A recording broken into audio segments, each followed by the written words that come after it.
All right. Hi, everyone. Welcome to Market Matters. My name is Katie Kuntz, and I'm a social media editor here at CNBC. I'm joined by our senior markets correspondent, Bob Pisani, and today we're going to be answering all of your questions about the latest stock market moves. How are you doing, Bob? Great. We are here at the New York Stock Exchange waiting for spring to come. This is that time of year where everybody gets kind of bored with the weather and waits for warmer weather. The days are longer now, thanks to daylight savings. Thank you. But that and the erraticness of the stock market is making everybody a little bit crazy here. We just today hit down 10% from our recent highs in the S&P. So between the weather and the stock market, everybody's a little eager for spring to come. For sure. Well, let's get into that because a lot has been going on with the stock market recently. So what has been driving stocks lower?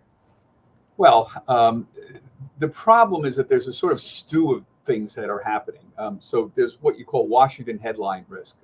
So you have this whole Doge thing going on that's got people difficult to figure out what's going on. You have budget issues going on, and you have a lot of what I call international headline risk going on with what's going on, certainly with the Ukraine and with Ukraine and Middle East as well. But the biggest issue is just overall tariff risks that we are seeing.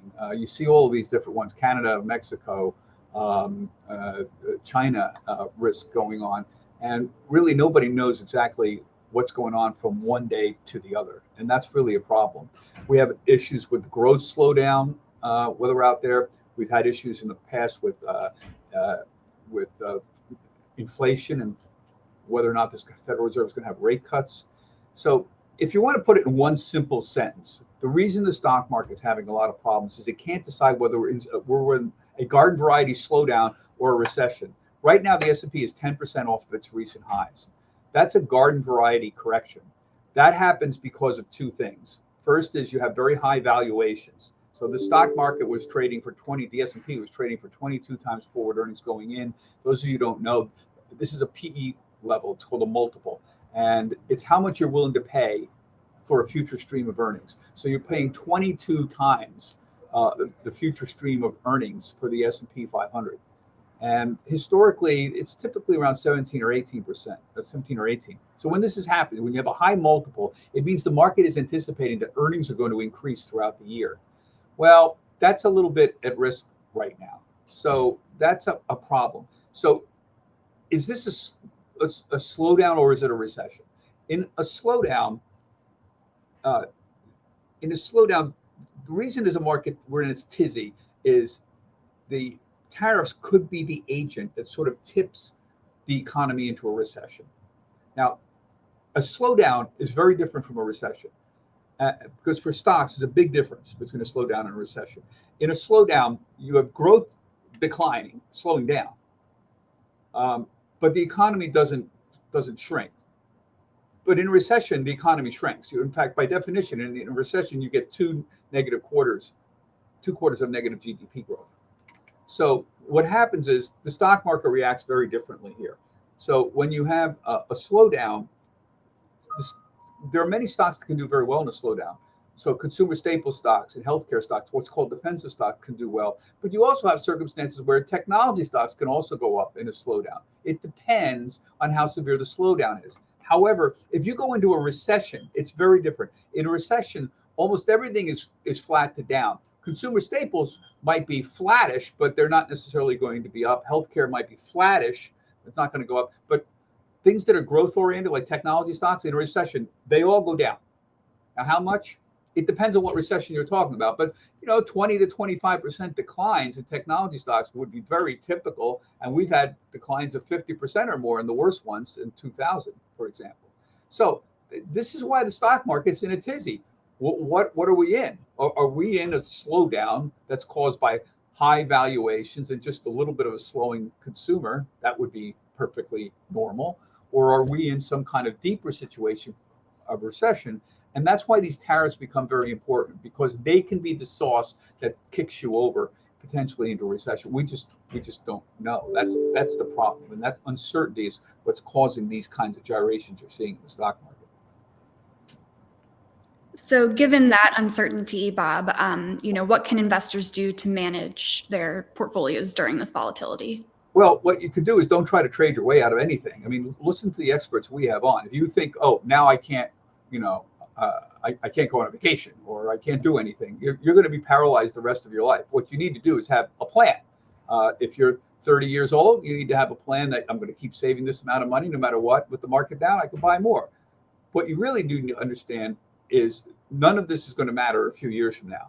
If you're 30 years old, you're going to live another 60 or 70 years. Trust me, what happens now isn't going to matter. It's the long term that matters. And that's why I keep telling people, listen to the financial planners, have a plan and stick to it. Just because the market's down doesn't mean that you should start selling. That's ridiculous. You want to have a long-term plan for accumulation. You want to work under the following theory. The stock market tends to go up at roughly 7, 8, 9% a year. That doesn't actually happen every year. Last year was up 22%. There was a year in 2022, it was down 18%. But it averages out long-term to 7, 8, 9% a year. That's generally better than bonds, although there are times when bonds have outperformed as well. That's why you have a diverse portfolio. It covers your bets. But sticking to a plan and not thinking that you can trade in and out. Oh, I know when to get in and when to get out. You don't. You're kidding yourself. It's a complete illusion. I wrote a whole book about this, and you're welcome to look at it. Shut up and keep talking. It's on Amazon. But the key thing is just stick with the long-term plan, and remember, none of this is going to matter a few years from now. We will, even if we are entering a recession, we'll be out of it in a few years, at least. I mean, likely earlier than that if you have a historic pattern, unless something really big is happening. And then you just have to kind of hunker down. Now, in certain circumstances, when you're much older, if you're 75 years old, you might want to lighten up owning stocks instead of, 60 or 75% of your portfolio. Maybe you should only have 50%. But most people aren't in that circumstances. And remember, you're going to live a lot longer than you think. That's the key thing. The demographics are the people are living longer. So, Bob, you mentioned, stocks and bonds in your portfolio in terms of diversification. What about domestic stocks versus international stocks? How should investors be thinking about that? If you look at, again, diversification is the key here. And so traditionally, you look at people who have a portfolio of stocks and bonds. And what about your stock portfolio? Well, you can hold U.S. stocks. I publish what I own in my book. The vast majority of the things I hold are S&P index funds. I track the S&P 500. I have a small cap fund. I have a mid cap fund. I have an international fund. About 10% is international. That's a traditional metric. I can't tell you what to do, but that's a traditional recommendation. Now, about 40% of the revenues of these companies in the S&P 500 come outside the United States. So when you own the S&P 500, you have some international exposure there. But most people, if you talk to financial advisors, they'll advise having some money in an international fund outside of stocks outside the United States. The problem is investing outside the United States has underperformed investing in the United States for ages. Well, ages, 15 years generally or so. And a lot of people have certainly given up. That's a bad idea in general, doing that, because there is this thing called mean reversion. Eventually, most things come back to a mean. And eventually, you're going to have outperformance from, say, owning European stocks over US stocks. This may be the moment. European stocks are reflating now. They are more interested in providing their own defense. They're going to have to spend more money. And so these companies, these countries are suddenly seeing a spurt of activity in the stock market. And European stocks, for the first time in a long time, are outperforming.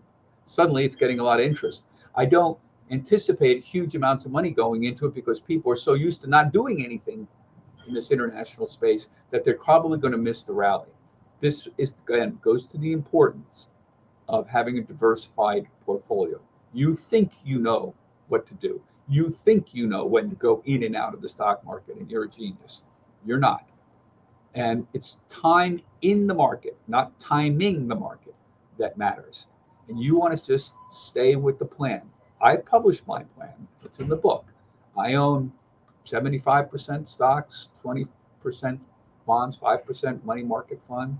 And those stocks, mostly it's big cap S&P 500 funds. I own an international fund. It's on the back of a small index card. I could show you what I actually own.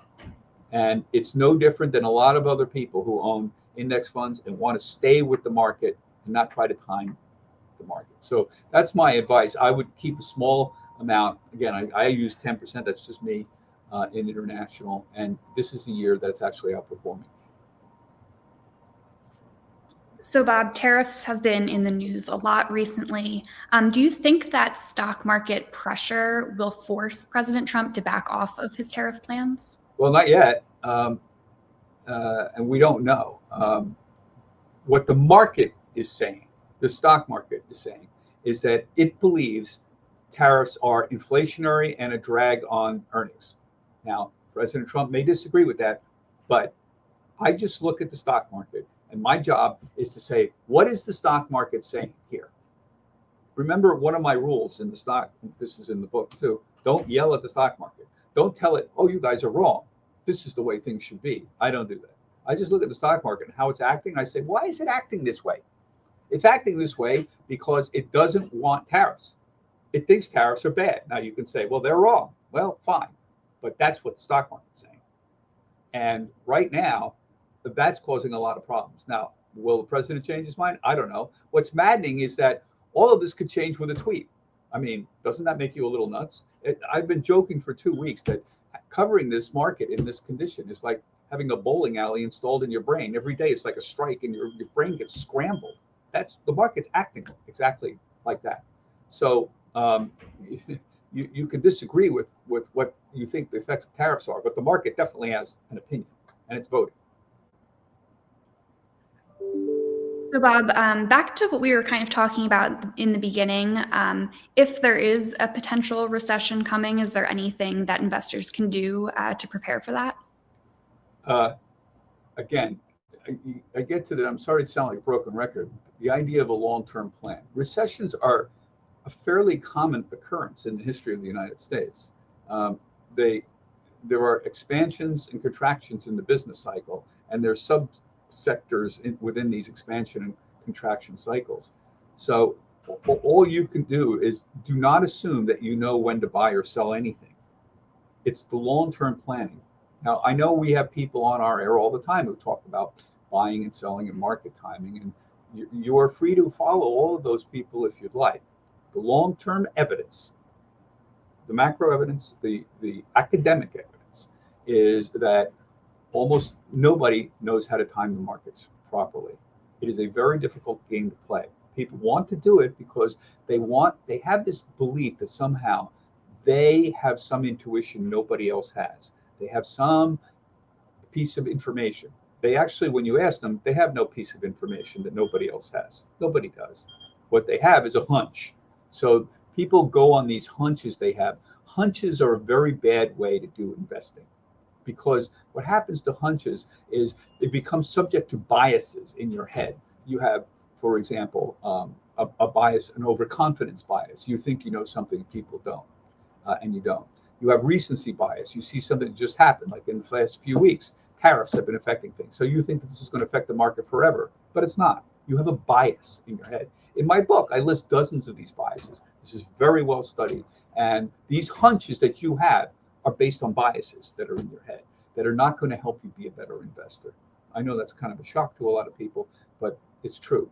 And what I tell people, and this is what Jack Bogle used to tell, I got most of this from Jack Bogle 30 years ago, the founder of Vanguard, had a profound influence on me. He used to say, scratch the itch. If you have this itch, take 10% of your portfolio and go ahead. Try to day trade around.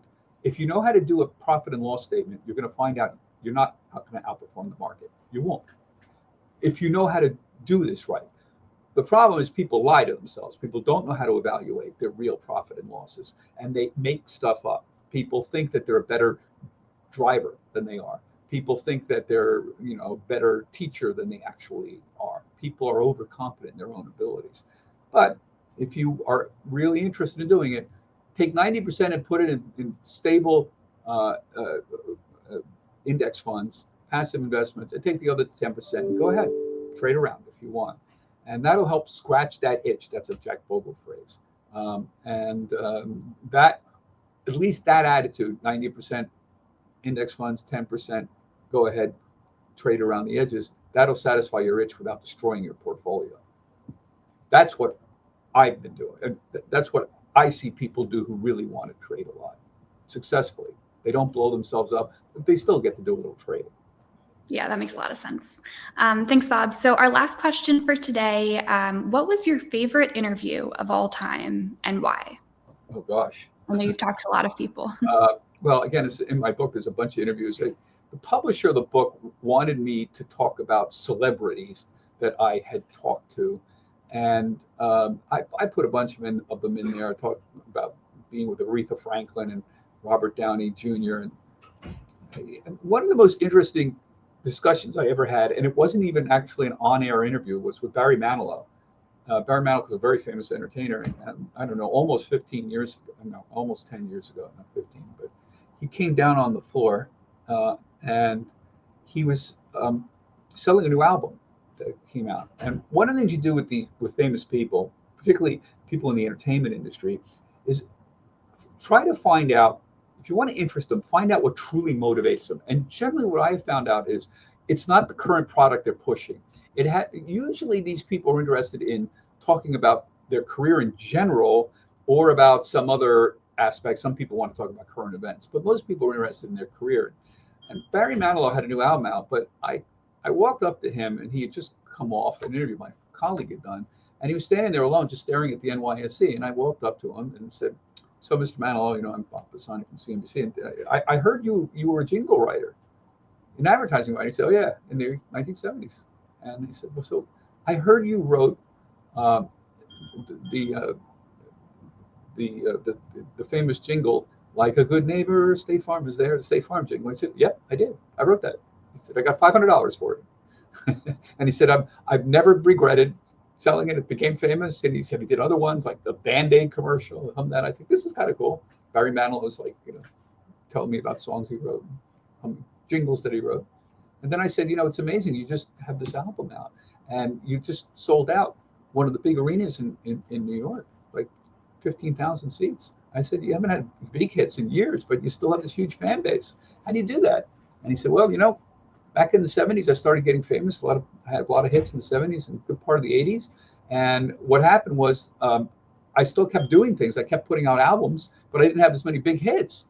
And people thought I went away, but I always kept doing what I wanted to do. I always kept putting out albums, and I always had a fan base, and I did well, even if I didn't have huge numbers of hits. And eventually, I just kept doing what I liked doing, not worrying about whether I was going to have big hits.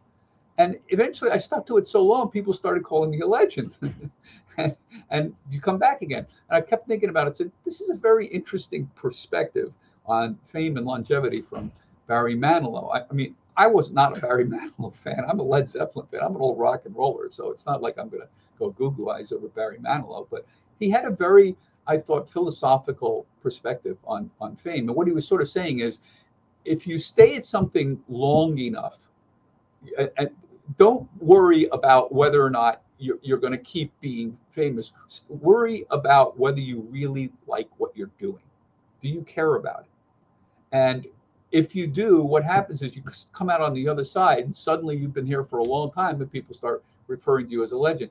This parallels my own career. I mean, I spent 35 years here at CNBC and most of it down here at the New York Stock Exchange. And there are periods you go through right in the middle of your career where it's a long slog. But suddenly you're at it long enough and you're what's called inch wide, mile deep. You know an awful lot about a little thing called the stock market, and people start, referring to you as an old soul or an expert and, an old wise man. So I thought Barry Manilow made some very interesting points about the nature of fame, about staying with what you love and the rewards of staying with what you love over the long term. And I walked away from the guy with a very high opinion of him. I thought he was very, very humble and everything he said made a lot of sense to me. That's great. Well, I know you've talked to a lot of people, Bob, and our listeners and viewers can get more of those stories in your book. So I definitely encourage everyone to check that out. You have some great stories from over the years. So that is all of our questions for today. Thank you to everyone who sent in questions as always, and thank you to Bob for your time, and we'll talk to you again soon. Thanks. I'm going to be at the Future Proof Conference next week in Miami. Very interesting conference. You should check it out. And then I'll be at the ETF Exchange Conference in Las Vegas the following week, talking about trends in ETFs. Maybe we can talk about that when I get back. Yeah, we definitely look forward to hearing about your time at those conferences. All right. Thank you, everyone. We'll talk soon. Thanks, Katie. Thanks, everybody.